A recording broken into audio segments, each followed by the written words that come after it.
Praise the Lord. இயேசு கிறிஸ்து சிலுவையில் இருந்த வண்ணமாக பேசிய 7 வார்த்தைகளிலே 2வது வார்த்தை லூக்கா 23 அதிகாரம் 43 இயேசு அவனை நோக்கி, இன்றைக்கு நீ என்னுடன் கூட பரதேசியில் இருப்பாய் என்று மெய்யாகவே உனக்கு சொல்லுகிறேன் என்றார். இயேசு கல்லனுடைய உண்மையான மனமாற்றத்தை கண்டு அவனுக்கு பெரும் வாக்குறுதியை இயேசு கிறிஸ்து கொடுத்தார். இன்று இளைப்பாறுதலான வாழ்க்கை, நித்திய பரலோக ராஜ்யத்தை கொடுக்க இயேசு ஆயத்தமாய் இருக்கிறார். பெற்றுக்கொள்ள நீங்கள் தயாரா? ஆயத்தமாய் இருக்கிறீர்களா? பெற்றுக்கொள்ள இன்று நீங்கள் காலதாமதம் பண்ணாமல் கொடுக்கிற இயேசுவினிடம் மனப்பூர்வமாக நம்முடைய தவறுகளை ஒப்புக்கொண்டு இயேசுவுக்குள் வாழும் பொழுது பெற்றுக்கொள்வோம். ஜெபம்.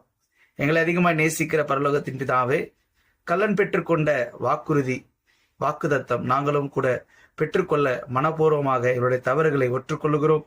சமாதானம், நித்திய பரலோக ராஜ்யத்தை எங்களுக்கு கொடுக்கும்படி கிறிஸ்துவின் நாமத்தில் ஜெபிக்கிறேன் நல்ல பிதாவே. ஆமென்.